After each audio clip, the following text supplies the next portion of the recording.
अब इसी बात को परमेश्वर ने सेकंड कर दिया है, समर्थन दिया है गरीबदास साहिब वाली बात ने, क्योंकि आदरणीय गरीबदास साहिब जी, आदरणीय नानक साहिब जी, आदरणीय दादू साहिब जी, आदरणीय मनुकदास साहिब जी, आदरणीय घीसादास साहिब जी, आदरणीय धर्मदास साहिब जी, इनकी जो वाणी है ये कबीर परमेश्वर के ज्ञान से 100% मेल खाती है, क्योंकि इन्होंने परमात्मा को आंखों देखा है, सतलोक को आंखों देखा है, उनका संग किया है, और अन्य संतों की कोई भी वाणी उस परमात्मा से मेल नहीं खाती है। तो क्या कहा है, अभी गरीबदास साहब ने कहा था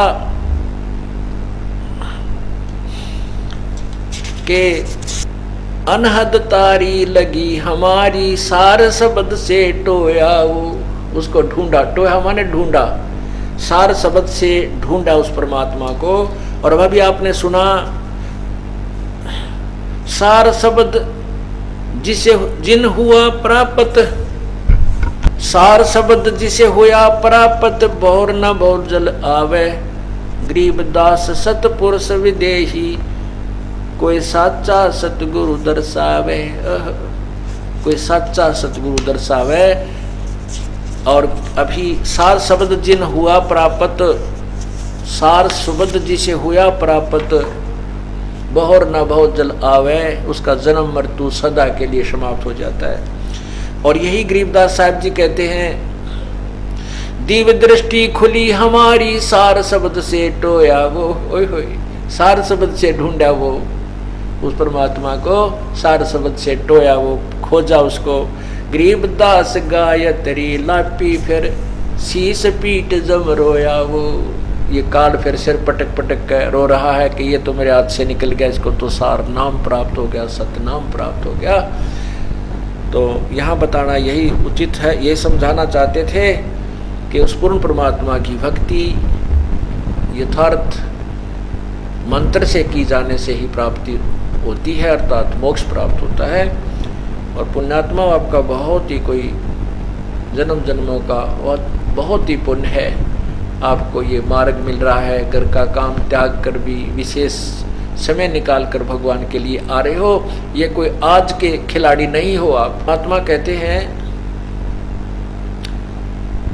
राम नाम से राजी नाही चोरा नाल खुशाल, मल अखाड़ा जीतेंगे ये युगन युगन के माले। ओए होए,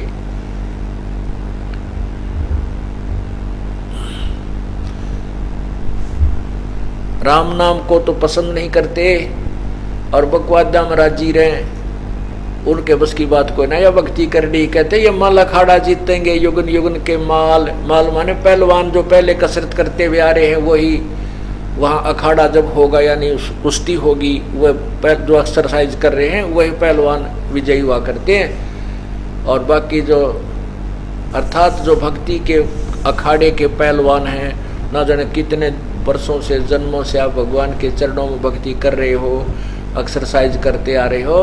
जैसे प्रहलाद ध्रुव के बारे में लिखा है विष्णु पुराण में, भगवान जब प्रकट हुए उसने कहा, ध्रुव तेरी इस जन्म में केवल एक ही जन्म की कमाई नहीं तो कई जन्मों से मेरा भक्त रहा है, इसलिए अब तेरी ये क्रिया शीघ्र स्वीकार होगी।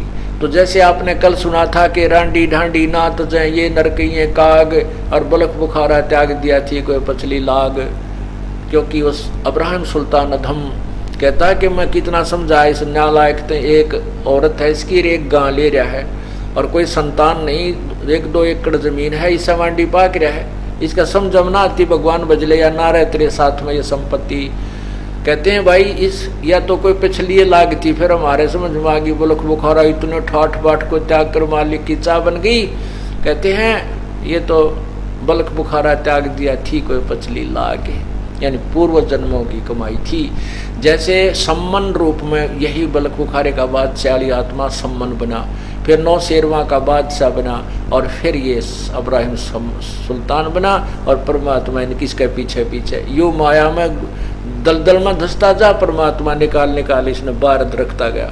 तो पुण्यात्माओं, जो जन हमारी शरण है ताका हूँ मैं दास, गेल गेल लाग्या फिरूं जब तक धरती आकाश। एक बार इसकी शरण में प्राणी एक बार आ गया ना, ये छोड़ने को नहीं पार करे बिन, चाहे कहीं किसी जन्म में बिठा हुआ इसने पार करके छोड़ेगा।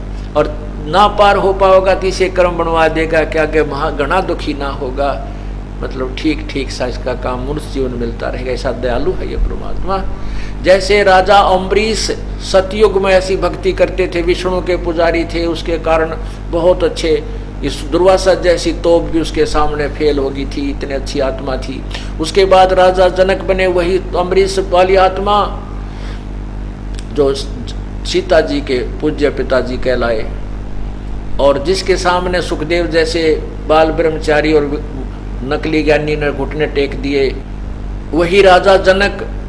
जब वो राजा थे, राजा अम्बरीश थे, उसके हजारों लाखों की संख्या में नौकर होते थे, सैनिक होते थे, और वही आत्मा सत साधना ना कभी किसी जन्म में परमात्मा मिले थे, उनको आकर मिलते रहते हैं। राजा जनक को भी मिले थे परमात्मा, लेकिन कुछ भक्ति भगवान वाली, कुछ अपनी उलझ पुलझ हम रहते रहे।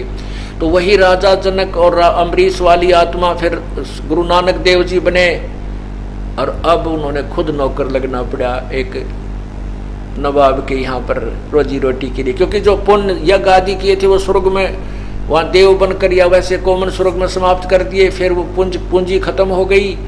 लेकिन पूर्ण परमात्मा उनको मिलते रहे और वो सच्ची साधना भी साथ साथ करवाते रहे, जिस कारण से उस पुण्यात्मा को फिर बेई नदी पर परमात्मा मिले और डूबने का बहाना करके सतलोक में ले गए।